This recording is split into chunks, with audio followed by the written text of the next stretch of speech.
ठोकर मार के ऊ हमके नुकाइल, ठोकर मार के ऊ हमके नुकाइल।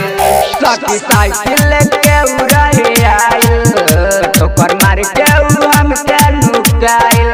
साइकिल लेके रहे आइल, ठोकर मार के नुकाइल। साइकिल लेके रहे आइल, ठोकर मार के नुकाइल। हमके देख के मुस्काइल सखी, लेके रहे आइल रे साइकिल सखी, दिल लेके भागल मोरे गाइकर सखी।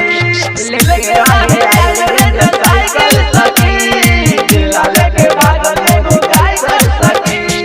डीजे अमित तिवारी से सखी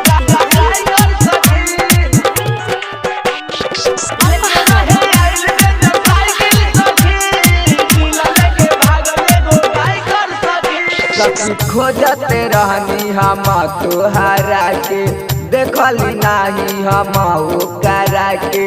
का कही रे सखी हम तोहरा के, मार देलक ठोकर ऊ हमारा के।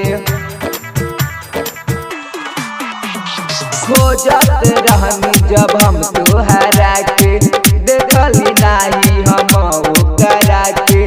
का कही रे सखी हम तोहरा के, मार देलक ठोकर ऊ हमारा के। लेके साइकिल रहे आइल, ठोकर मार के नुकाइल। लेके साइकिल रहे आइल, ठोकर मार के नुकाइल। हमके देख के मुस्काइल सखी, लेके रहे आइल रे साइकिल सखी, दिल लेके भागल मोरे गाइकर सखी। लेके रहे आइल रे साइकिल सखी, दिल लेके भागल मोरे गाइकर सखी। डीजे अमित तिवारी से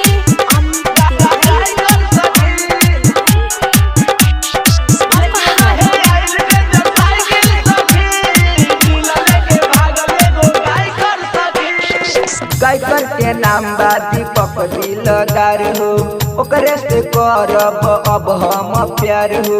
राइटर अभिमन्यु के भूला जाइब सखी, रहल खजाऊ हमार यार हो, रहल खजाऊ हमार यार हो। गाइकर के नाम बा दीपक दिलदार हो, ओकरे से करब सखी अब हम प्यार हो। अभिमन्यु के भूला जाइब सखी, रहल खजाऊ हमार यार हो। लेके साइकिल रहे आइल,